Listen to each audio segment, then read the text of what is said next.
할렐루야. 주 예수 그리스도 이름으로 하나님 말씀 증거하겠습니다. 사도행전 13장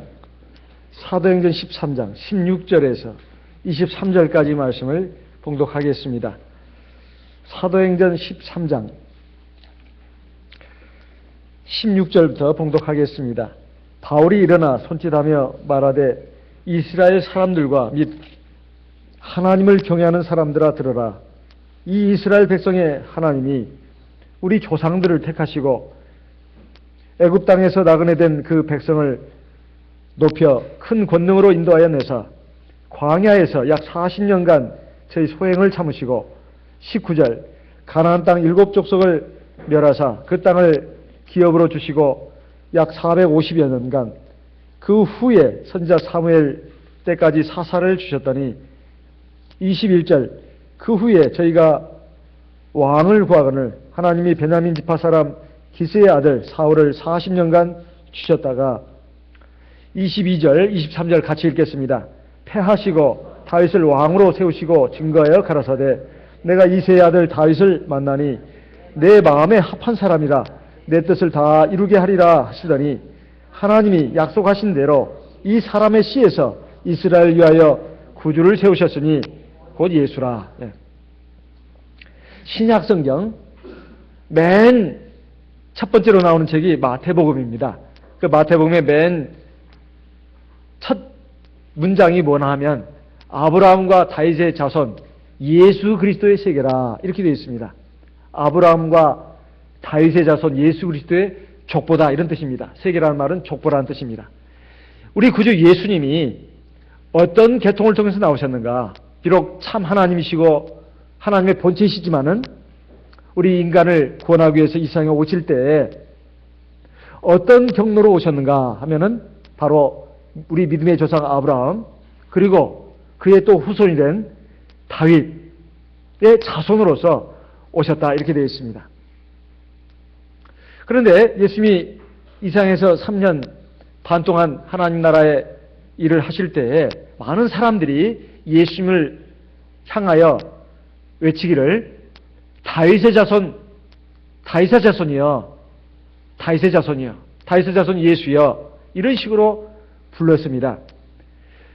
그러니까 구약에 많은 하나님의 백성들이 있었고 또 이스라엘 백성으로서는 많은 믿음의 훌륭한 조상들이 있었을 텐데 딱 두 사람을 들었습니다. 아브라함의 자손 그리고 다윗의 자손.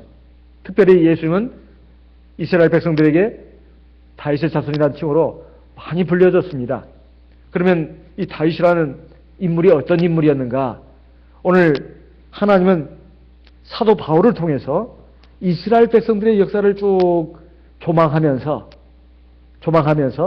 바로 첫 번째 왕으로 사울을 세웠다가 그가 하나님 앞에 교만해지고 또 하나님 말씀에 불순종하고 그렇게 해서 자기 뜻대로 나가다 보니까 하나님께서 사울을 그 왕위에서 쫓아내시고 다윗을 왕으로 세웠는데 하나님의 말씀에 이 다윗이 바로 하나님 마음에 합한 사람이다.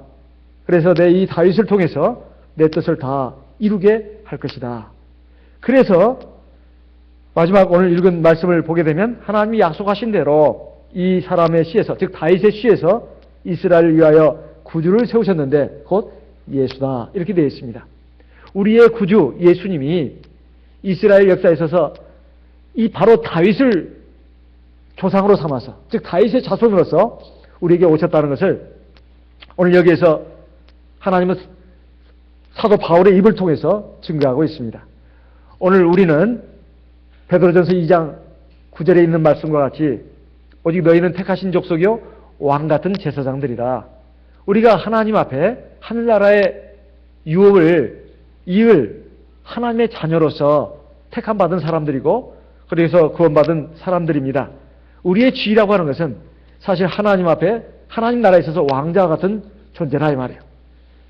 그런 그 의미에서 이스라엘 역사에 있어서 많은 왕들이 있었지만은 그 중에서 특별히 두 왕을 주목해야 되는데 첫 번째 왕은 지난 시간에 우리가 살펴봤습니다. 사울이 하나님 앞에 택함을 받았고 그리고 은총을 입었지만은 그가 결국 하나님 앞에 버림받게 된 그 과정에 대해서 우리가 살펴보고 교훈을 받았습니다. 사울의 이야기는 우리에게 반면교사가 되어야 합니다. 반면교사라는 것은 어떤 사람의 나쁜 점을 보고 좋은 쪽으로 교훈을 얻어야 된다는 뜻입니다. 그러면 오늘 나오는 다윗은 어떤 사람일까요? 여기에 말씀을 보니까 하나님께서 말씀하시기를 내 마음에 합한 사람이다. 이 말을 우리식으로 말한다면 내 마음에 쏙 드는 사람이다 이런 말입니다. 쏙 무슨 말이죠? 쏙 100%란 말이죠. 마음에 쏙 든다는 말은 100% 든다는 말이에요. 내 마음에 합한 사람이다. 대체 다윗이 어떤 인물이었길래 하나님 마음에 100% 들었을까요? 우리는 여기서 한 가지 의문을 가져봄직합니다. 그럼 다윗은 하나님 앞에서 완전 무결한 사람이었는가? 우리가 잘 알다시피 다윗은 하나님 앞에서 완전 무결한 사람이 아니었습니다. 그런데 왜 하나님은 다윗이 자기 마음에 쏙 드는 사람이라고 했을까요? 네. 거기는 이유가 있습니다. 크게 두 가지 이유가 있다 이 말이에요. 다윗이 하나님 앞에서 사울의 뒤를 이어서 왕으로 세움받게 된 과정이 사울 왕이 처음에 왕으로 될 때와 거의 유사한 상황입니다. 유사한 상황이에요. 사울은 대단히 처음에 믿음이 있었고 효성이 깊었고 그리고 굉장히 성실한 사람이었고 그리고 겸손한 사람이었습니다. 그것이 하나님께서 사울을 왕으로 택하신 이유입니다. 그 반대로 사울이 왕에서 결국 쫓겨나게 된 원인은 신앙이 없어졌고 그리고 겸손하지 못했고 그리고 성실하지 못했고 하나님 말씀에 순종하지 않았기 때문에 결국 왕에서 쫓겨나게 된 것입니다. 그런데 다윗이 하나님의 나라에 왕으로 세움받을 때 과정을 보게 되면 그는 굉장히 참 겸손한 사람이었다. 하나님은 다윗을 외모로 택하신 것이 아닙니다. 사무엘상 16장 7절 말씀을 보겠습니다. 사무엘상 16장 7절 사무엘상 16장 7절 말씀을 보겠습니다. 이제 하나님이 사무엘 선지자를 다윗의 집안으로 보내가지고 이제 이스라엘의 두 번째 왕으로 세울 사람에게 기름을 부으라는 명을 주셨습니다. 그래서 사무엘 선지자가 다윗의 아버지 이새의 집으로 갔습니다. 사무엘상 16장 6절 그들이 오매 사무엘이 엘리압을 보고 마음에 이르기를 다윗의 아버지가 이새입니다. 이새에게 여기 온 이유를 말하니까 자기 아들들을 쫙 부릅니다. 그래서 큰아들이 먼저 나타났습니다.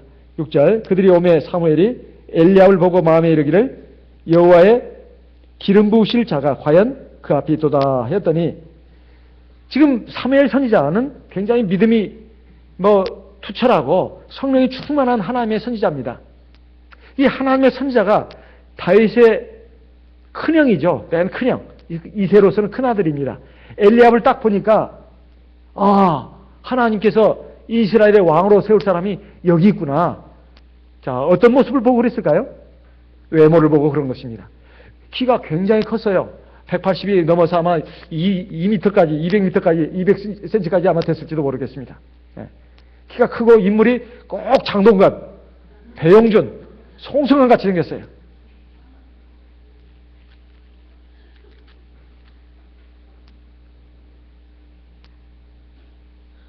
드라마 많이 보냐고요? 아닙니다.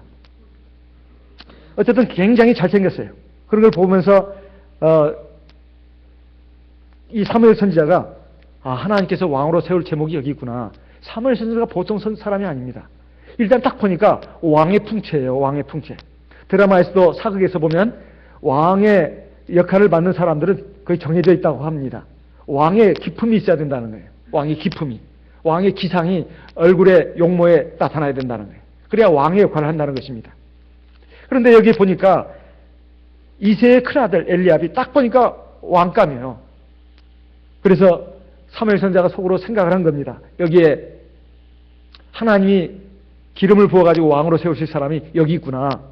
그런데 하나님이 이 사무엘 선지자에게 그 음성을 영혼의 울림을 통해서 말씀을 하신 겁니다. 7절에 여호와께서 사무엘에게 이르시되 그 용모와 신장을 보지 말라. 내가 이미 그를 버렸노라. 나의 보는 것은 사람과 같지 아니하니. 사람은 같이 읽어보겠습니다. 사람은 외모를 보거니와 나 여호와는 중심을 보느니라. 사람들은 보통 사람의 외모를 보고 판단한다 이 말이에요. 예. 얼마나 키가 크냐, 잘생겼냐, 얼마나 날씬하냐, 예쁘냐, 또 어떤 학교를 나왔느냐, 재산은 어느 정도 되느냐, 집안은 얼마나 넉넉하냐, 이런 것들을 본다 이 말이죠. 그런데 하나님은 사람의 보는 그 안목과 같지 않다고 말씀하고 있습니다. 그래서 아무리 사무엘 선지자가 딱 봤을 때 왕감이라 하더라도 아니다고 했어요. 아니다고 했습니다. 그 뒤에 보게 되면 엘리야의 여러 가지 행동들이 나옵니다. 정말 왕감이 아니다 이 말이에요. 그래서 쭉 이제 둘째 아들 아미나답, 셋째 아들 삼마, 그래가지고 일곱째 아들까지 쫙 지나갔는데 하나님이 계속 no, no, no 그랬단 말이에요. 아니야, 아니다 그랬단 말이에요. 그래가지고 이제 여기 아들들이 전부냐 이렇게 물었습니다. 그랬더니 이새가 하는 말이 막내 아들이 하나 있는데 지금 저기 어디 골짜기에서 양을 지키고 있습니다. 사무엘 선지자가 이새에게 말했습니다. 그 어린아이를 데려와라. 그가 오기 전까지는 내가 식사하지 않겠다. 이렇게 말했습니다. 그래가지고 이제 사람을 보내가지고 다윗을 데리고 왔습니다. 자, 12절, 13절 보겠습니다. 이에 보내어 그를 데려오매 그의 빛이 붉고 눈이 빼어나고 얼굴이 아름답더라. 여호와께서 가라사대 이가 크니 일어나 기름을 부으라. 13절 사무엘이 기름불을 취하여 그 형제 중에서 그에게 부었더니 이날 이후로 다윗이 여호와의 신에 크게 감동되니라. 사무엘이 떠나서 라마로 가니라. 여기 보면은 이제 드디어 다윗이 등장을 합니다. 다윗이 등장을 하는데 하나님의 선지자 앞에 나타났을 때 그 용모를 지금 말하고 있습니다. 보니까 눈이 빼어나고 얼굴이 아름답다 이렇게 되어 있습니다. 그래서 하나님께서 지목을 하십니다. 이 다윗이 바로 내가 택한 자다. 그래서 사무엘은 기름불을 취해가지고 바로 이 다윗에게 기름을 부었습니다. 기름을 부었다는 것은 왕으로, 제사장으로, 선지자로 세울 때 구약시대는 그렇게 했습니다. 왕, 선지자, 제사장을 알립할 때 기름을 부었다는 말이에요. 우리 교회 초창기에도 장로, 집사 알립할 때, 또 목자 알립할 때 기름을 발랐습니다. 기름을 발랐어요. 그리고 안수했습니다. 지금은 그렇게 하지 않습니다.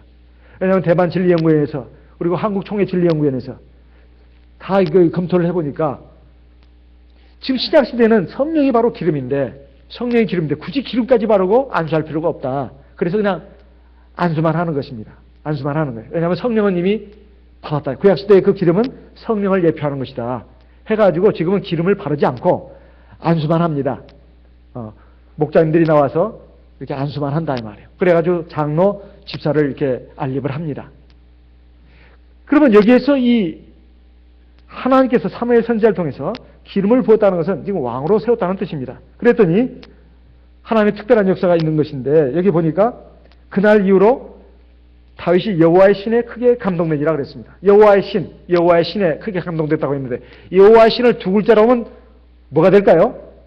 성령이 되는 겁니다. 성령에 크게 감동이 됐다 이 말이에요. 오늘 우리도 마찬가지입니다. 우리가 하나님 앞에 지금 예수 믿고 세례받고 성령을 받았지만은 성령이 충만해져야 하나님 앞에서 왕 같은 제사장이 될 수 있는 겁니다. 그러면 다윗이 그 뒤에 일어나는 역사, 왕이 되기까지는 많은 파란만장한 그 과정을 거칩니다. 우유곡절이 참 많습니다. 그러니까 결국은 하나님께서 다윗을 왕으로 세우십니다. 그래가지고 다윗이 이제 왕국 시대가 열어지는데 다윗의 그 믿음을 크게 두 가지로 나눈다면 어떻게 나눌 수 있을까요? 이건 성경 전체를 조망할 수 있어야 합니다. 첫째, 다윗은 하나님을 경외하는 신앙이 아주 투철했고 그리고 하나님을 믿고 하나님 말씀에 순종하는 이것이 아주 뛰어났습니다. 이걸 한마디로 말한다면 하나님의 법을 굉장히 사랑했어요. 하나님의 법을 굉장히 사랑했어요. 시편 119편을 보겠습니다. 시편 119편. 시편 119편.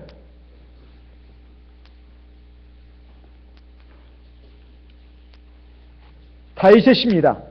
시편 119편 1절 2절 말씀 같이 읽어보겠습니다. 시편 119편 1절 2절. 시편 119편은 가장 긴 성경의 장으로 알려져 있습니다. 성경에서 가장 한 장으로서 가장 긴 성경의 장인데 이건 다윗의 시로 알려져 있어요. 하나님의 법에 대해서, 율법에 대해서 이렇게 자세하게 노래한 성경이 없습니다. 그에 대한 자기의 신앙을 이렇게 자세하게 하나님 앞에 신앙 고백한 것이 없다 이 말. 이것도 하나님의 말씀입니다. 1절 2절 같이 읽겠습니다. 행이 완전하여 여호와의 법에 행하는 자가 복이 있으며 여호와의 증거를 지키고 전심으로 여호와를 구하는 자가 복이 있도다. 여기 여호와의 증거는 여호와의 계명, 여호와의 율법, 여호와의 교훈, 여호와의 법도 이런 걸 말합니다. 이것을 지키고 전심으로 여호와를 구하는 자가 복이 있다. 그러니까 여호와를 구한다는 것은 신앙을 말하는 것입니다. 신앙. 그리고 여호와를 증거를 지킨다는 것은 신앙으로 하나님의 말씀에 순종한다는 걸 말합니다. 지킨다는 것은 이거 책을 지킨다 그 말이 아니라 우리가 보통 법을 지킨다 할 때는 법을 따른다 또는 법을 순종한다 그런 뜻이거든요.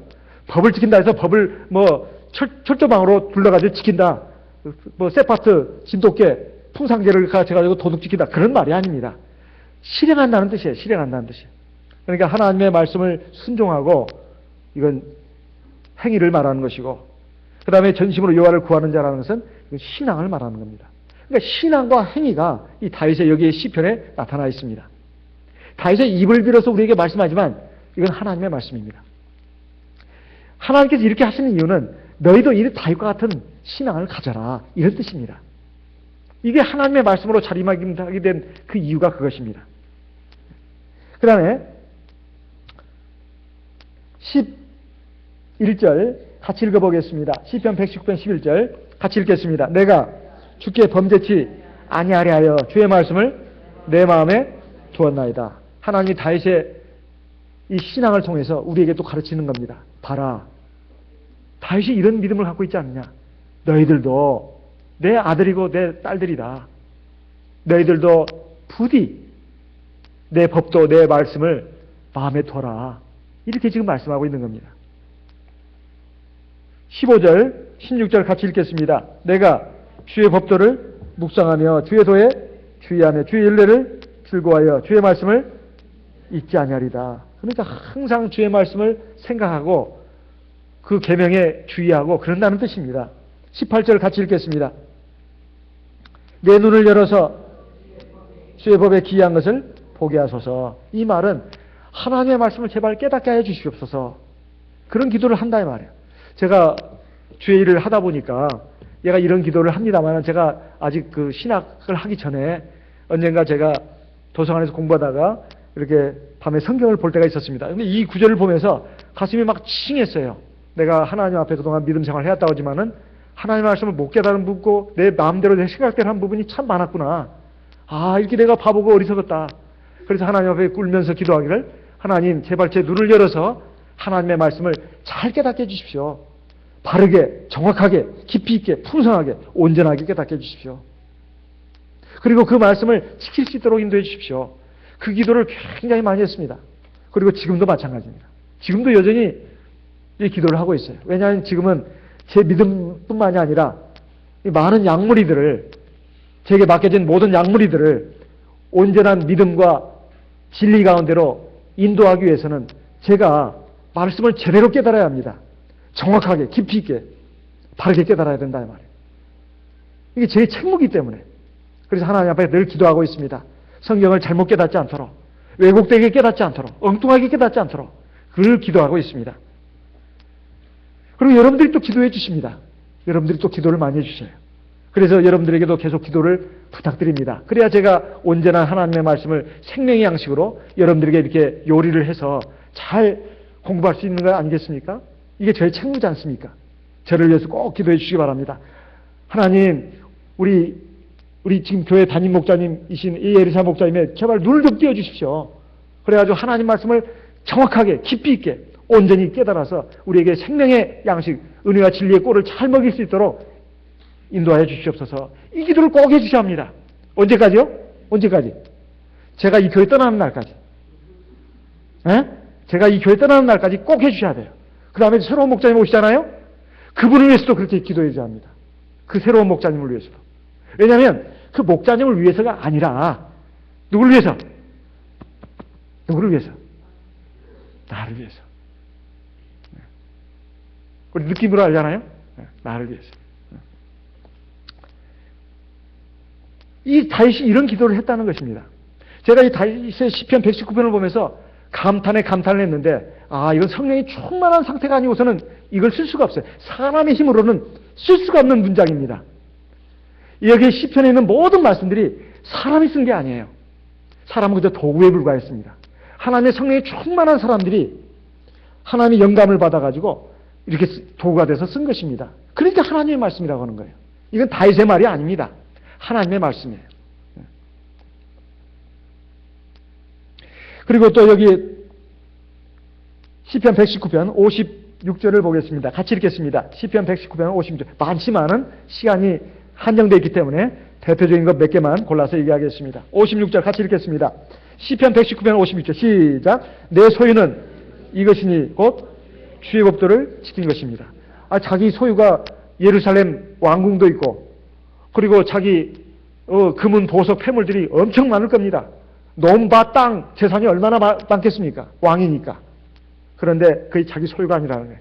자기 소유라고 하는 것은 하나님의 말씀을 지킨 것이다. 하나님의 계명을 지킨 것이다. 이렇게 말하고 있습니다. 이 73절도 같이, 71절도 같이, 67절 같이 읽겠습니다. 67절 시작.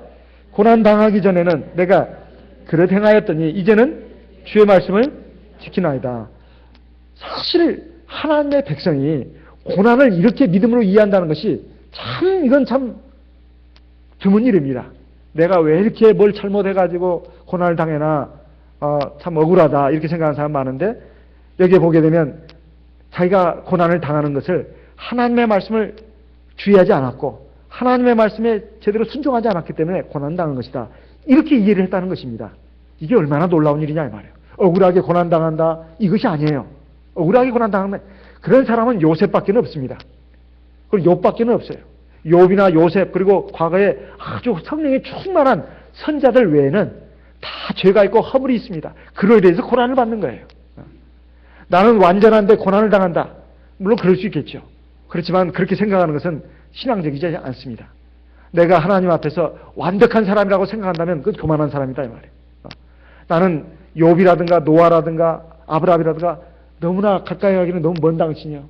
나는 거기에 반도 못 따라갑니다. 그래서 내가 지금 고난당하는 것은 내가 하나님 앞에서 부족하기 때문에 내 잘못을 깨우쳐서 하나님이 온전케 하시려고 나에게 이 병도 주시고 또 이 어려움도 겪게 하시고 또 이런 억울한 일도 겪게 하시고 이렇게 생각해야 이게 신앙적이다 이 말이에요. 설령 그렇지 않다 하더라도. 그래야 그것이 겸손한 사람이다 이 말입니다. 그래서 여기 보면 다윗의 말이 나옵니다. 고난당하기 전에는 내가 그릇 행하였더니 이제는 주의 말씀을 지키나이다. 다윗이 하나님의 마음에 들만합니까? 들만하지 않습니까? 예? 들만하지요. 느낌으로 알잖아요 우리가. 예. 참 이건 훌륭한 신앙입니다. 71절 같이 읽겠습니다. 고난당한 것이 내게 유익이라. 이로 인하여 내가 주의 율례를 배우게 되었나이다. 고난을 고난으로 끝내지 않고 고난을 통해서 하나님의 계명, 하나님의 율법, 하나님의 교훈을 배웠다. 그래서 나에게 참 유익이다. 이렇게 고백하는 이 다윗의 신앙을 너희들 제발 좀 봐라. 너희들도 이 다윗의 신앙을 본받으라고 하나님이 지금 우리에게 말씀하고 있는 겁니다. 73절 같이 읽겠습니다. 73절 주의 손이 나를 만들고 세우셨사오니 나로 깨닫게 하사 주의 계명을 배우게 하소서. 주의 계명이라고 하는 것은 하나님의 말씀입니다. 십계명을 쫙 자세하게 쓴 것이 바로 뭐냐면 이 성경책입니다. 이 성경책 66권을 팍팍팍 압축해가지고 딱 줄여놓으면 십계명이에요. 그걸 늘려놓으면 성경 66권입니다. 예. 그래서 또 시편 145절 거기 같은 장입니다.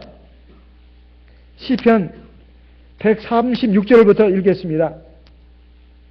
133절 먼저 읽고 133절 같이 읽겠습니다. 나의 행보를 주의 말씀에 굳게 세우시고 아무 죄악이 나를 주장치 못하게 하소서. 너희도 그렇게 기도하라는 겁니다. 136절 저희가 주의 법을 지키지 아니함으로 내 눈물이 시냇물같이 흐르나이다. 145절도 있겠습니다. 145절 여호와여 내가 전심으로 부르짖어 싸우니 내게 응답하소서. 내가 주의 윤리를 지키리이다. 그 다음 166절 같이 읽겠습니다. 166절 주의 법을 사랑하는 자에게는 큰 평안이 있으니 저에게 장애물이 없으리이다. 여기에 말씀을 쭉 보게 되면 얼마나 다시 주를 사랑하는지를 알 수가 있습니다. 시편 같은 장입니다. 시편 119편 97절 같이 읽겠습니다. 시편 119편 97절 같이 읽겠습니다. 내가 주의 법을 어찌 그리 사랑하는지요. 내가 그것을 종일 묵상하나이다. 그 다음에 99절 내가 주의 증거를 묵상함으로 나의 명철함이 나의 모든 스승보다 승하며 100절 주의 법도를 지킴으로 나의 명철함이 노인보다 승하나이다. 여기에 보게 되면 다윗이 지금 두 가지 면을 말하고 있습니다. 하나는 매일 종일 하나님의 말씀을 묵상한다는 것입니다. 두 번째는 내가 하나님의 말씀을 지킴으로 나의 명철함이 노인보다도 더 훨씬 뛰어나다는 거예요. 내가 하나님의 말씀을 종일 묵상함으로 내 지혜가 원수보다도 더 뛰어나다는 것입니다. 이 두 가지를 말하고 있습니다. 하나님의 말씀을 늘 읽고 묵상하는 것. 또 하나는 하나님의 말씀을 지킴으로. 이 두 가지입니다. 하나님의 말씀을 듣고 배우고 묵상하는 것. 이게 하나. 또 하나는 하나님의 말씀을 지키는 것. 준행하는 것. 이 두 가지를 지금 다윗의 신앙으로 말하고 있습니다. 그래서 여기 105절을 보게 되면 시편 119편 105절 주의 말씀은 내 발에 등이요 내 길에 빛이니이다. 그 다음 116절 117절 같이 읽겠습니다. 116절 117절 주의 말씀대로 나를 붙들어 살게 하시고 내 소망이 부끄럽지 말게 하소서. 117절 나를 붙드소서 그리하시면 내가 구원을 얻고 주의 윤례에 항상 주의하리다. 자, 그러면 다윗이 대체 하나님의 말씀을 이렇게 사모하고 이렇게 지켜나가는데 오늘 오전에도 말씀을 드렸습니다. 자기 힘으로 했을까요? 자기 힘으로. 여기 보니까 자기 믿음으로 자기 힘으로 할 것 같으면 이렇게 기도할 필요도 없어요. 그렇죠? 자기가 믿음으로 그냥 자기가 지키면 되는 것이지. 뭘 또 가지고 기도를 해. 자기가 믿음으로 마음으로 그냥 지키면 되는 거죠. 하나님의 말씀, 하나님의 계명, 법도가 사람의 힘으로 다 지킬 수 있는 것이 아닙니다. 만약에 그럴 것 같으면 성령을 우리에게 주실 이유도 없어요. 성령을 주신 것은 우리 마음, 우리 생각, 의지, 감정으로는 하나님 말씀을 다 지킬 수 없기 때문에 주신 것입니다. 사람의 힘만 가지고 사람의 양심만 가지고 하나님 앞에서 바르게 온전하게 살아서 구원받겠다고 생각하는 사람에게는 하나님의 계명, 하나님의 법도는 죄와 사망의 법입니다. 왜 그런지 아세요? 사람의 자기 의지와 자기 노력으로 자기 양심으로 하나님 앞에서 선하게 온전하게 살겠다고 하는 사람, 그런 사람에게 하나님의 계명은 절대로 지킬 수 있는 법이 아니에요. 그러면 그것은 뭐냐? 죄와 사망의 법이다. 죄와 사망의 법. 그래서 하나님의 계명이 법도가 죄와 사망의 법이 아니라 우리에게 생명의 법이 되려면 어떻게 해야 되느냐? 성령을 주셔야 합니다. 첫째는 예수님께서 우리 죄값을 십자가에서 다 갚아가지고 우리를 의인으로 의로운 백성으로 만들어 주신 다음에 성령을 부어주셔가지고 우리가 성령을 의지해서 성령에 순종해서 하나님 말씀에 순종할 수 있도록 그렇게 만들어 주심으로써 하나님의 법이 이루어지도록 한 것이 바로 생명의 성령의 법이라고 하는 겁니다. 이것을 우리가 잘 깨닫는 것이 굉장히 중요합니다.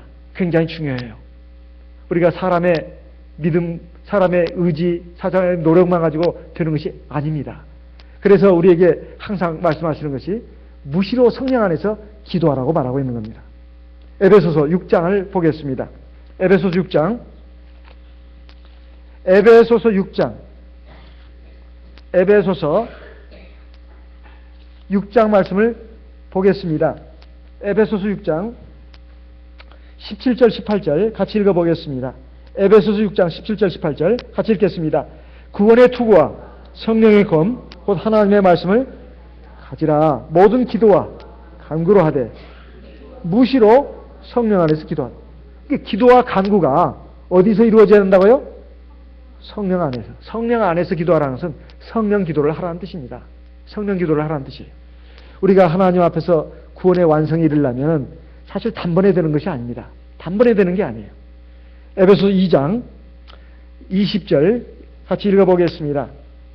에베소서 2장 20절부터 22절까지 같이 읽겠습니다. 너희는 사도들과 선자들의 터 위에 세우심을 입은 자라. 그리스도 예수께서 친히 모퉁이 돌이 되셨느니라. 그의 안에서 건물마다 서로 연결하여 주 안에서 성전이 되어가고 너희도 성령 안에서 하나님의 거하실 처소가 되기 위하여 예수 안에서 함께 지어져가는. 여기는 세 가지 중요한 단어가 나옵니다. 하나는 예수 안에서. 즉 우리의 신앙의 대상이 예수가 되어야 된다. 예수를 믿는 믿음이 꼭 있어야 됩니다. 두 번째, 사도들과 선자들의 터 위에 세우심을 입은 자라. 사도들과 선자들은 구약 성경과 신약 성경을 쓴 사람들이 사도들과 선자들이에요. 구약 성경은 선자들이 썼고 신약 성경은 사도들이 썼습니다. 구약 성경은 선자들, 신약 성경은 사도들이 썼어요. 그래서 이게 사도들과 선자들의 터 위에 세우심을 입은 자라는 말은 너희들은 구약 성경과 신약 성경의 터 위에 세우심을 입은 자라는 뜻입니다. 줄여서 성경 말씀. 줄여서 성경 말씀.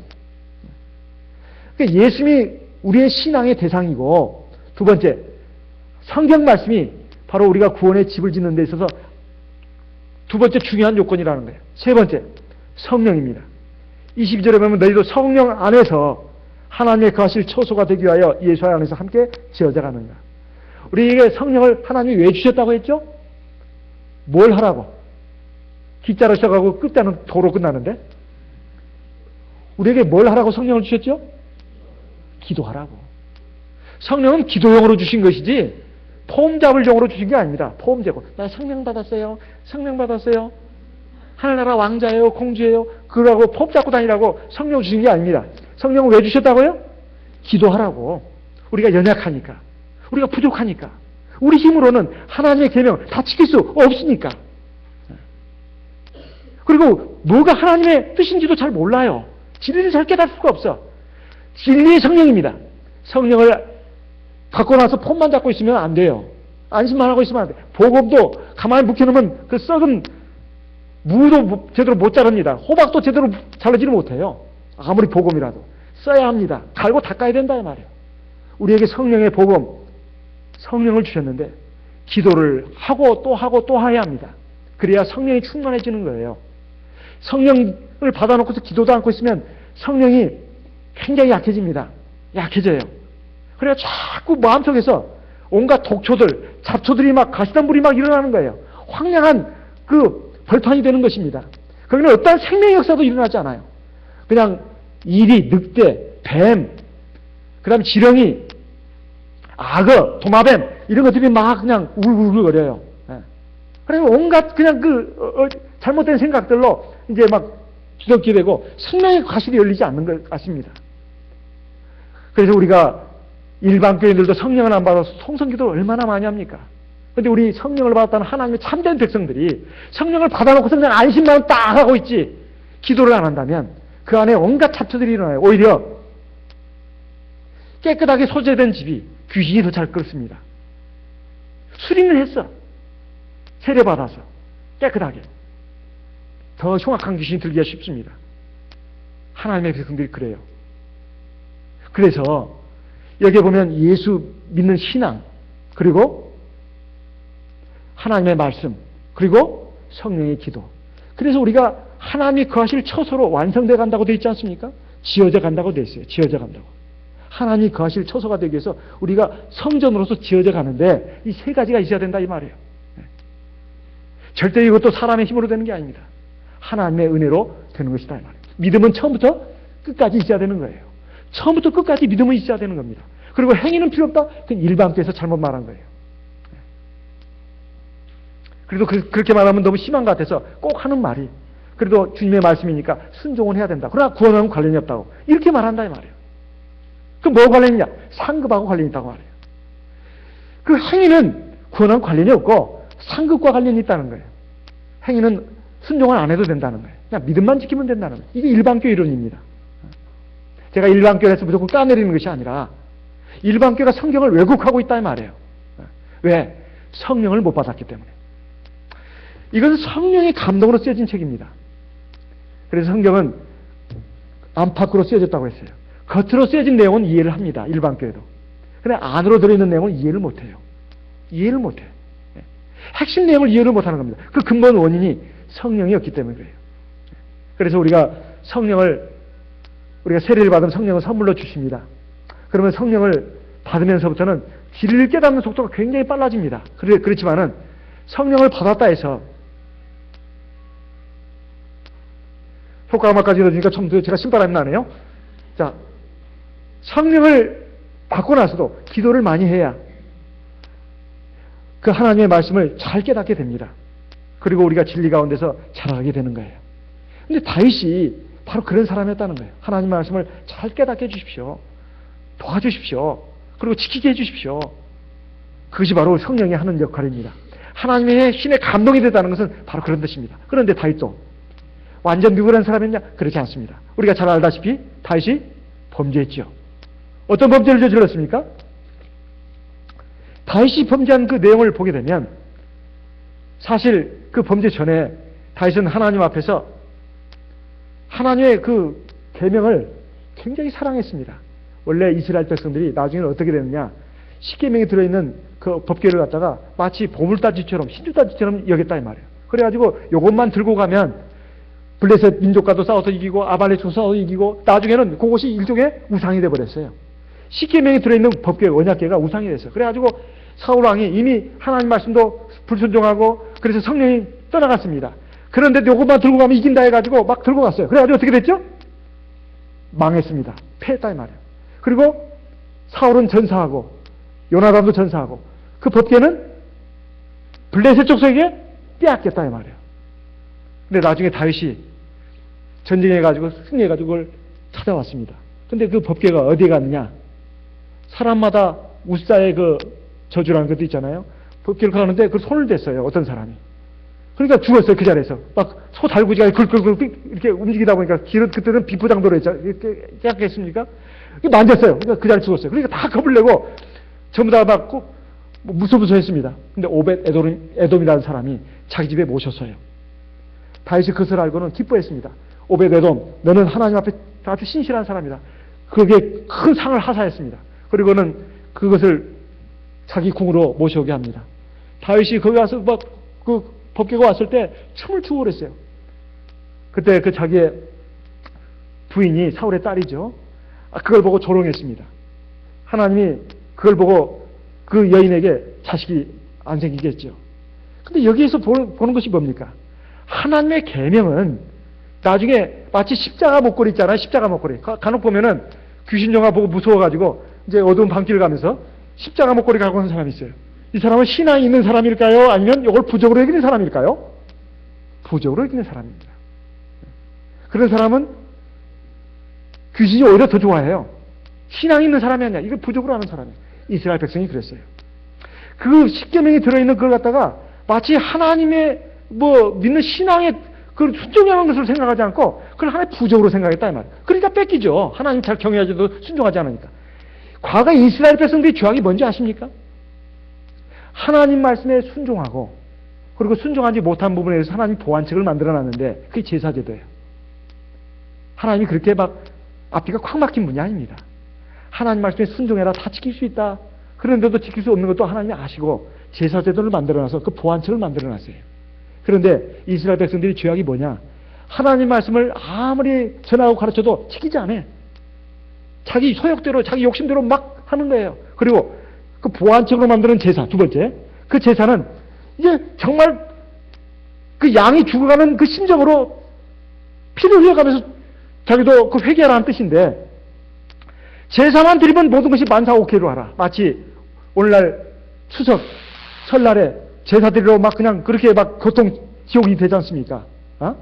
조상님 존경하는 게 어디가 있어? 그때 그 소머리, 돼지머리 하고 이제 제사만 드리면 끝난다 이 말이에요. 그러니까 제사가 일종의 하나의 의식으로 바뀌어버렸다 이 말이에요. 그 회개하는 진짜 회개가 이루어져야 되는데, 첫째는 하나님 말씀에 순종하고, 두 번째는 회개가 이루어야 되는데 하나님 말씀에 순종하는 것도 없고 회개하는 것도 없고 그냥 제사만 드린다 이 말이에요. 그러니까 하나님이 이 제사 필요 없다 이렇게 말씀하신 겁니다. 근데 이걸 오해해가지고 제사는 필요 없다 또 이렇게 말하는 분이 있어요. 그건 아닙니다. 하나님이 구하시는 제사는 상하고 통해하는 심령이라고. 다윗은 이제 범죄를 했습니다. 다윗의 훌륭한 점이 뭘까요? 이건 사무엘 하 11장에 보면 다윗이 밧세바와 범죄한 장면이 나옵니다. 그랬을 때 선지자 나단을 통해서 하나님이 그 죄를 드러내셨을 때 다윗은 그 자리에서 자기 죄를 자인하고 회개했다 이 말이에요. 그리고 하나님의 회개의 시를 써가지고 궁정의 악사로 하여금 평생토록 노래 부르게 했습니다. 그것이 바로 시편 51편입니다. 한번 보겠습니다. 시편 51편. 시편 51편 같이 읽어보겠습니다. 시편 51편 1절 하나님이여 주의 인자를 쫓아 나를 긍휼히 여기시며 주의 많은 자비를 쫓아 내 죄악을 도말하소서. 나의 죄악을 발갛게 시키시며 나의 죄를 깨끗이 제하소서. 자, 그러면서 다 읽으려면 더 시간이 부족하니까 10절 9절부터 보겠습니다. 주의 얼굴을 내 죄에서 돌이키시고 내 모든 죄악을 도말하소서. 하나님이여 내 속에 정한 마음을 창조하시고 내 안에 정직한 영을 새롭게 하소서. 11절 나를 주 앞에서 쫓아내지 마시며 주의 성신을 내게서 거두지 마소서. 성신이 뭐예요? 주의 성신이 성령이에요. 성령. 거두지 마십시오. 12절 주의 구원의 즐거움을 내게 회복시키시고 자원하는 심령을 주소 나를 붙드소서. 13절 그리하면 내가 범죄자에게 주의 도를 가르치리니 죄인들이 죽게로 돌아오리이다. 지금 다윗의 구절절한 회개 기도가 나오고 있습니다. 하나님 제발 나의 죄를 사하시고 내 죄를 깨끗하게 도말해 주십시오. 그리고 내게 주신 그 성령을 거둬가지 마십시오. 그리고 내게 주신 구원의 즐거움을 다시 회복시켜 주셔서 내가 기쁜 마음으로 주님을 섬기게 도와주십시오. 그러면 내가 범죄자들에게 주의 도를 가르칠 것입니다. 뭔 자격이 있다고? 네가 뭐 잘났다고? 그게 아니라 내가 지난날 이렇게 잘못했기 때문에 너희들은 내 전체를 밟지 마라. 그러면서 자기 지난날에 잘못된 것을 얘기하면서 많은 이스라엘 백성들을 올바른 길로 인도하는 그 역할을 하겠다는 겁니다. 그러면서 16절 읽어보겠습니다. 이게 굉장히 중요한 말씀입니다. 16절 17절 같이 읽겠습니다. 주는 제사를 즐겨하지 아니하시나니 그렇지 않으면 내가 드렸을 것이라. 주는 번제를 기뻐 아니하시나니. 요 구절만 보고 봐라. 구약의 제사는 필요 없었다. 하나님은 제사를 기뻐하지 않는다 해서 천만의 말씀입니다. 그 뒤를 읽어보셔야 돼. 성경을 항상 뒤를 읽어야 합니다. 일반교의 특징이 뭐냐? 그 조각을 본다는 거예요. 조각을. 전체를 보지 않고. 그 17절 읽어보겠습니다. 하나님의 구하시는 제사는 상한 심령이다. 하나님이여 상하고 통해하는 마음을 주께서 멸시지 아니하시리다. 18절 주의 은택으로 시온의 선을 행하시고 예루살렘 성을 쌓아소서. 19절 그때 주께서 의로운 제사와 번제와 온전한 번제를 기뻐하시나니 저희가 수소로 주의 단에 드리리이다. 그냥 형식적인 제사 그게 아니고, 그리고 회개하는 마음이 빠진 그런 의식에, 종교의식에 치우친 그런 제사가 아니라 정말 상하고 통회하는 마음으로 이스라엘 백성들이 회개를 해야 되는데 그런 사람이 점점 없어져 갔습니다. 그야말로 종교인이 돼간 거예요. 신앙인이 아니라. 신앙인은 두 가지가 있어야 돼요. 하나는 하나님 말씀에 순종하는 것, 또 하나는 회개 기도하는 것. 구약도 그랬고 신약도 그렇습니다. 사람이 하나님의 말씀을 100% 지킬 수가 없어요. 그것은 하나님의 애는 못 지킵니다. 그럼 어떻게 해야 되느냐? 주의 성령을 의지하면 자기 인간의 힘으로 지킬 수 있는 것이 한 20% 30%밖에 될란가 말란가 모르겠어요. 성령을 의지하면 70% 80% 90%까지 지킬 수 있습니다. 그래도 100% 지키기는 어려워요. 왜냐하면 인간이 아직 육신을 갖고 있기 때문에. 하지만 그 10%도 부족하면 하나님을 못 갑니다. 그런데 참 감사하게도 회개 기도라는 게 있어요. 속죄제사. 구약시대는 속죄제사, 신약시대는 회개 기도입니다. 이것을 통해서 완벽을 이루겠다 이 말이에요. 오해하지 마세요. 구약시대 백성들의, 이스라엘 백성들의 잘못된 전체를 밟지 말아야 합니다. 제사만 드리면 된다. 신약시대 와서는 회개 기도만 하면 된다. 아니에요. 제가 서울에서 학교 다닐 때 지금 그 검사로 있습니다. 근데 토요일 날 나 지금 회포 프로 간다고. 어디 가요? 588 청량리에 사창가에 가는 거예요. 그래서 다음날 보니까 어디 가요? 어디 가냐고 그러니까 성경책 들고 교회를 간다는 거예요. 회개하러. 진짜입니다. 이건 싫어합니다. 일반 교회에서 가르치는 그 교리가 그 진리예요. 인간이 아무리 죄를 져도 믿음만 지키면 하나님 나라에 갈 수 있다는 거예요. 그리고 회개만 하면. 그러니까 믿음 지키고 죄를 져서도 회개만 하면 하나님 나라 갈 수 있다는 거예요. 근데 성경 말씀이 어디 그러냐 이 말이에요.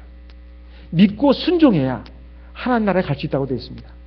히브리서 4장도 그렇지만은 성경 곳곳이 그렇게 되어 있어요. 근데 순종이라는 게 그렇지 않습니까? 우리가 어떻게 다 100% 순종할 수 있냐 이 말이에요. 절망할 수밖에 없어요. 그래서 생명의 성령의 법이라고 하는 겁니다. 생명의 성령의 법. 우리가 성령을 의지해서 하나님 말씀에 순종하면 7, 80%, 99%까지도 지킬 수 있어요. 노력하면. 근데 그것이 없이 그냥 나는 죄사함 받았고 정죄함이 없어. 예수 안에 있는 자에게 정죄함이 없다고 했습니까? 그렇게 만족하면서 그냥 믿음만 지키면 된다는 식으로 나간다면 이게 얼마나 위험천만한 생각이냐 이 말이에요. 성경 말씀과도 맞지 않습니다. 그렇다고 해서 그럼 공격을 합니다. 그럼 당신 율법주의자라고. 그건 아니죠. 우리가 믿음으로 성령을 의지해서 하나님 말씀을 지킨다는 것이고 또 지키지 못하는 부분, 아직 믿음이 연약해서 육신이 약해서 지키지 못해가지고 죄가 된 그 부분에 대해서는 우리에게 또 성령을 주셨으니까 성령이 곧 대제사장입니다. 대제사장 예수 그리스도를 의지해서 회개기도 하면 속죄 역사가 일어난다 말이에요. 고린도전서 3장 6장에 보면 성령을 받은 성도의 몸은 성전이라고 했습니다. 성전에서 하는 가장 중요한 일은 뭐냐? 하나님 말씀을 듣고 배우는 것입니다. 또 하나 회개, 속죄 제사를 드리는 것이 성전이다 이 말이에요. 구약시대 성전은 두 가지 역할을 했어요. 하나님 말씀을 듣고 배우는 것. 또 하나는 속죄 제사. 이것이 신약시대에도 이루어졌다 이 말이에요. 오늘 우리 몸이 바로 성전입니다. 교회도 성전이지만 우리 몸이 성전이에요. 이것이 하나님의 구원의 경륜인데 일반 교회에서는 그것을 모르고 그냥 믿음만 지키면 되고 은혜로 구원받았다고 하고 이런 식으로 잘못 오도를 해가지고 우리 오늘 아까 남신도에 실에 갔더니 어떤 분이 그런 말씀 하더만요. 자기 직장 생활할 때 그 직장 기도회가 있었는데 거기 보면 교회 장로들도 있고 일반 교회 장로들이 굉장히 많았답니다. 장로들도 있고 집사도 있고 그러는데 다 돌아가면서 기도를 하는데 그 어떤 장로는 그러더래요. 나 어젯밤에 술 먹어가지고 오늘 기도를 못 하겠다고. 또 어떤 장로 그러니까 당신이 하라고. 그러니까 나도 어젯밤에 술 먹었다고. 당신이 하라고. 다 진짜 술 먹은 사람들이에요. 그러니까 우리 교회 집사님한테 그럼 당신이 해야 되겠네. 그래가지고 우리 교회 집사님이 거의 다 기도를 했답니다.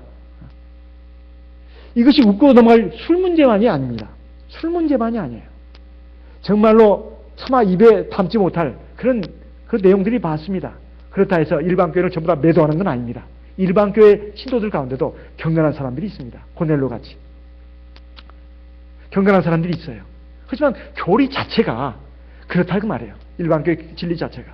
그러니까 믿음만 지키면 된다는 것이고 행위로 그런지 못한다고 이렇게 자꾸 말한다 이 말이에요. 그런데 분명히 성경 곳곳에서 심지어 계시록에서조차 행한 대로 행위대로 심판한다고 되어 있습니다. 믿음을 가지고 심판한다고 말하고 있지 않아요. 행위대로. 근데 그 행위가 믿음이 없이는 행함이 있을 수가 없지 않습니까? 행함이 없는 믿음은 죽은 믿음이라고 하잖아요. 그래서 우리가 올바른 진리를 가져야 되겠는데 다윗이 특별히 하나님 앞에서 회개면에 있어서도 아주 철두철미한 사람이었다. 하나님 말씀을 사랑하고 법도를 사랑하고 순종하는 면에서도 최고. 그리고 자기의 부족한 점, 연약한 점, 잘못된 점을 시인하고 하나님 앞에 눈물로 회개기도 하면서 하나님을 의지한 거 이것도 최고. 최고예요. 순종도 최고, 회개도 최고. 그러니까 완벽한 모델이라 이 말이에요. 다시 하나님의 마음에 들었다는 것이 하나님 말씀 100% 지켰기 때문에 마음에 들었다는 것이 아니고 순종면에서 회개면에서 완벽했다는 것입니다. 그래야 하나님 앞에 온전한 사람이 되는 거예요. 사람이 겸손하면 겸손할수록 높아집니다. 겸손이라는 것은 하나님 최고로 인정하고 하나님 말씀에 순종하는 것이 겸손이고 두 번째는 자기의 부족한 점을 인정하고 하나님께 회개기도 하는 것이 또 하나의 겸손입니다. 이 두 가지 겸손이 있어야 된다 이 말이에요. 두 가지의 겸손이. 그래야 하나님이 기뻐하시고 인정하신 사람 되는 겁니다. 사울은 그 반대였습니다. 처음에는 잘 나갔어요. 나중에는 하나님 말씀 순종하지 않고 교만하고 자기 이름 드러내려고 하고 자꾸 다윗을 시기 질투하고 죽이려고 하지 않았습니까? 다윗과 사울은 우리에게 많은 점을 가르쳐 줍니다. 이스라엘 역사에 있어서 많은 왕들이 있었지만 딱 두 왕을 우리에게 소개하고 있습니다. 우리는 하나님의 이 말씀을 마음에 새겨야 되겠습니다. 그리고 귀한 교훈으로 삼고 우리가 하나님 앞에서 다윗과 같은 사람이 되도록. 다윗은 하나님 앞에서 우리보다 어떻게 보면 더 큰 죄를 졌습니다. 우리 가운데 간음죄를 진 사람은 아마 없겠지요. 다윗은 간음죄를 졌습니다. 뿐만 아니라 살인죄도 졌습니다. 자기 죄를 은폐하기 위해서. 자기 가장 충성스러운 신하 중에 한 사람이었던 우리아를 갖다가 치열한 전장터에 보내가지고 죽게 만들었다 이 말이에요. 그런데도 하나님이 그의 죄를 드러냈을 때 다윗은 변명하지 않았습니다.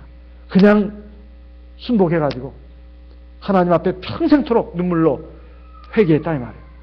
이것이 우리가 본받아야 할 점입니다. 이러한 신앙이 바로 온전한 신앙입니다. 순종과 회개. 순종과 회개. 순종이 먼저입니다. 회개가 먼저가 아니에요. 순종이 먼저고 그 다음에 회개가 같이 뒤따라가야 되는 것입니다. 이렇게 됐을 때 우리는 점점 예수 그리스도의 형상을 이루게 되는 것이고 성령의 열매를 열게 되는 것이고 하나님의 온전한 자녀로 완성되어 나가는 것입니다. 그렇게 해서 하나님 나라에 들어가는 알곡 신자가 되는 것입니다. 오늘 이 시간 들으시는 말씀을 마음에 기억하시고 우리 하나님 앞에 기도하겠습니다. 우리는 굉장히 부족하고 연약한 사람들입니다. 하나님의 은혜와 긍휼이 없이는 하루도 온전히 설 수 없는 저희들입니다. 우리 하나님의 도우심, 은혜, 지혜와 능력을 구하는 하나님의 백성들이 되어야 되겠습니다. 우리 하나님 앞에 기도하겠습니다. 오늘 기도 예배 첫 기도에서 기도했습니다. 고석원 형제 아들 은성이 위해서 기도하고 그리고 강복선 모치님의 딸 김미경 자매 위해서 기도하고 그리고 유인아 모치님 위해서 기도하고 또 제가 유인아 모치님 그 신방하고 나서 중앙대 병원에 입원해 있는 우리 김기재 자매님 그 어머니 그 3개에서 올라오시는 그 어머니 신방을 했습니다. 그 어머니를 위해서도 기도해 주시기 바랍니다. 아마 장염 때문에 몸에 열이 많고 굉장히 좀 고열에 시달리고 있습니다. 설사도 많이 하시고 그런다는데 지금 어떤지 모르겠습니다.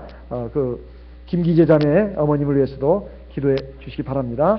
다 같이 합심해서 하나님 앞에 기도하겠습니다.